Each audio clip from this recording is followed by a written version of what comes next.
Pemirsa, setelah sebelumnya digugat 100 miliar rupiah oleh salah satu hotel di Pontianak, Mandala Soji dan istrinya, Marida Deanova, kembali mengalami kejadian tak mengenakan saat berada di Pontianak. Kepada awak media, Mandala mengaku mobilnya disiram air keras oleh orang tak dikenal. Lantaran hal tersebut, Mandala dan istri pun mendatangi kantor Badan Pelindungan Konsumen Nasional atau BPKN. Kedatangan Mandala tersebut untuk meminta pelindungan buntut dirinya yang merasa terancam dengan kejadian aneh yang dialaminya. Benarkah Mandala saat ini merasa dirinya dan sang istri dalam bahaya lantaran buntut kasus pengusiran hotel? Kami diteror, mungkin teman-teman wartawan juga udah bisa melihat kan.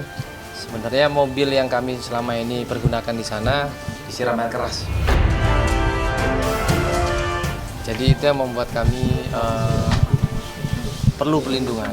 Sesuai dengan kewenangan yang kami miliki, yaitu mengeluarkan rekomendasi, nantinya kami mendorong juga kepada kuasa hukum untuk melaporkan kejadian ini ke Lembaga Perlindungan Saksi dan Korban atau LPSK. Itu kan yang bisa melindungi Mas Mandala selaku konsumen yang diduga mengalami hal-hal terkait tersebut di atas. Ya, diakui Mandala, kejadian tersebut terjadi saat Mandala dan istri berada di Pontianak untuk mengurus kasus pengusiran hotel yang dialaminya. Saat itu Mandala mendapati ada kejanggalan pada mobil yang ia pakai, merasa curiga. Mandala pun kemudian sempat ke bengkel untuk menanyakan hal tersebut, namun tak disangka, jawaban yang diterima Mandala cukup mengejutkan lantaran pihak bengkel menyebut mobil Mandala telah disiram air keras. Kita nggak tahu itu kejadiannya di mana, tapi pas tiba-tiba kita cek mau cuci mobil, mobilnya melepuh. Kita akhirnya tidak sembarangan identifikasi, kita tanya sama bengkel mobil, ini kenapa mobil ini kok bisa sampai seperti ini? Dan mereka ngecek dan mereka mengambil kesimpulan bahwa ini disiram air keras. Itu mobil saudara sih sebenarnya, karena kita tidak tinggal di Pontianak. Tapi kan akhirnya tidak hanya kami yang terancam, saudara kami juga terancam. Kan bahayanya takutnya kalau pas lagi manusianya jadi korban. Ya. Nah, kita minta perlindungan BPKN RI.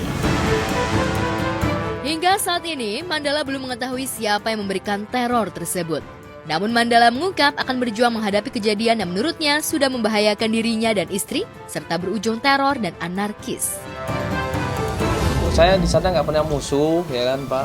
Kita nggak pernah punya nggak pernah ribut sama orang lain. Kita datang ke Pontianak itu cuman masalah kasus hotel ini. Kami terus berjuang ya, karena semakin hari semakin anarkis, semakin berlebihan buat kami. Membuat kami ini dalam bahaya, nggak bisa dibiarkan. Kita akan terus berjuang.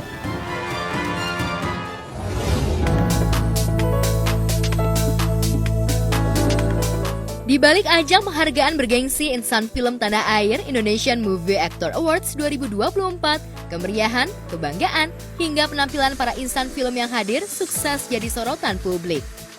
Di ajang bergengsi untuk insan perfilman tanah air tersebut, para aktor dan aktris pun hadir dengan tampilan terbaiknya.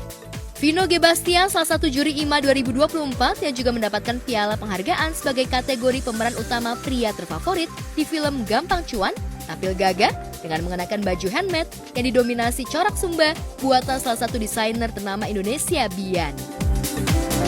Oke, di Indonesian Movie Actors Award ini tahun 2024 ini saya kebetulan memakai salah satu rancangan dari Bian. Salah satu desainer favorit saya, Simple, dan ini temanya kuda, ini dari Sumba. Jadi ini semuanya benar-benar dari handmade. Corak-corak Sumba, belakangnya juga bagus banget dan Indonesia banget, simple tapi elegan lah. Kuda itu kan lambang yang sangat luar biasa banget gitu kan, kayaknya laki banget gitu, apalagi kan aktor gitu kan, jadi mewakili keaktorannya gitu. Selain Vino, dua juri IMA 2024, Luna Maya dan Marcella Zalianti, menselebrasi ajang bergengsi tersebut dengan tampilan cantik dan anggun. Suka segala sesuatu yang simple gitu ya, jadi segala sesuatu yang tidak berlebihan. So it's just me, kainnya doff, bajunya hitam, jadi ada warna paling tidak di muka, yaitu lewat lipstiknya.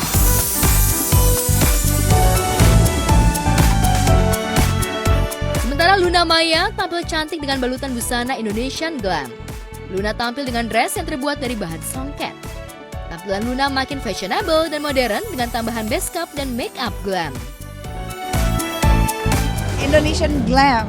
Jadi Indonesian Glam maksudnya kan tetap dengan budaya Indonesia. Kalau misalkan ditanya kalau ada batik-batik, sebenarnya Indonesia kan banyak ya kainnya, nggak cuma batik tapi ada juga mungkin ini songket ya. Kayaknya ini songket Sumatera berarti. Mirip ya. Ya gitu tapi dibuat seperti dress. Dan ini nih lagi di mana-mana ya si bolero ini, tapi seperti kebaya base cap Jawa tapi dibuat lebih modern dan dikombin dengan dress supaya perpaduan East and West.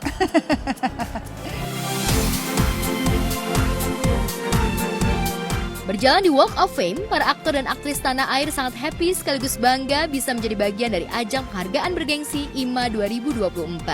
Bukan hanya para juri yang tampil dengan membawa tema Indonesian Glam, sejumlah aktor dan aktris lainnya juga hadir dan tampil memukau dengan memakai balutan busana sejumlah desainer ternama Indonesia. Saya pakai desain karya Surya Abduh. Ini ada unsur-unsur Indonesianya pokoknya. Karena memang ya saya pengen mengusung budaya Indonesia aja dari aksesorisnya juga saya pakai Lola yang mana juga brand lokal. Jadi memang saya mau memakai brand lokal. Hari ini aku pakai dari William Wilson, terus pakai base cap, terus pakai rok tradisional juga. Kebetulan dress code-nya setahu aku emang base cap. Filosofinya ya tradisional aja sih. Batik itu bagian dari yang sangat penting dalam Indonesia gitu kan. Makanya aku ngerasa kayaknya paling pas di aku tuh batik dengan dibuat sebagai jas. Apa yang aku pakai itu harus sesuatu yang paling nyaman buat aku. Aku malam ini untuk IMA Awards, aku pakai ini kain dari tangan Privé. Ini ada bunga orchid yang aku pakai. Ini ada 2. Menurut aku suka banget sih sama tas ini, punya ibu. I love it.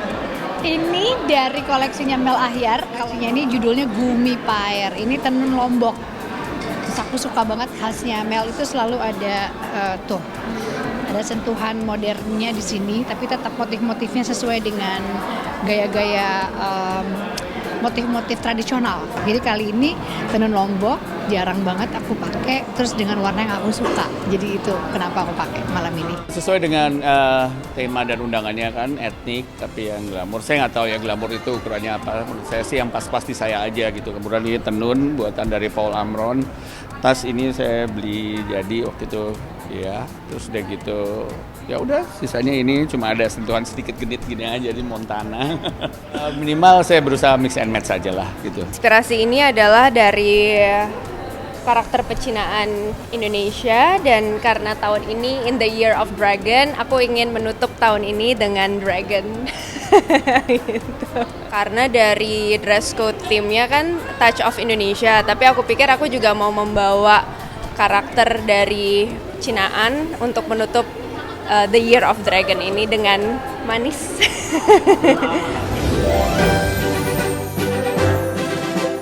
Luapan kebahagiaan juga dirasakan Davina Karamoy yang memborong 3 piala sekaligus di ajang IMA 2024. Lewat perannya di film Ipar Adalah Maut, Davina berhasil meraih piala penghargaan kategori pemeran pendukung wanita terfavorit dan kategori pemeran pendukung wanita terbaik.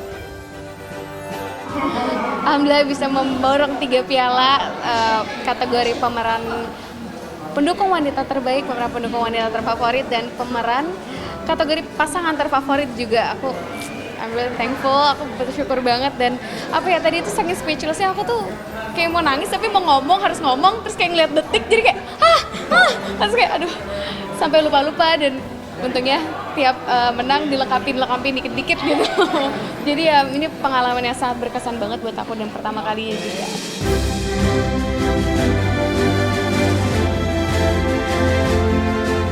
Ya, berperan sebagai adik ipar bernama Rani di film Ipar Adalah Maut dan bermain peran dengan Deva Mahendra, juga Michelle Zudit, Davina juga berhasil meraih piala ketiganya dan mendapatkan piala penghargaan sebagai kategori pemeran pasangan terfavorit bersama Deva Mahendra. Lantas benarkah 3 kemenangan yang diborong juga buntut dari doa Davina usai perjalanan umrohnya? Kesannya pastinya senang banget, bersyukur, dan kemarin emang umroh pertama aku. Cuman kemarin itu emang aku masih sama mama berdua umrohnya. Memorable banget dan itu lumayan mengubah hidup saya. Padahal kan aku sebenarnya udah main beberapa film gitu ya, dan ini film pertama yang box office dan juga film pertama aku yang di atas 1 juta. Seneng banget sih pastinya, aku bersyukur banget, gak tahu deh harus gimana dan speechless sampai bisa dapat 3 piala. Iya, seneng.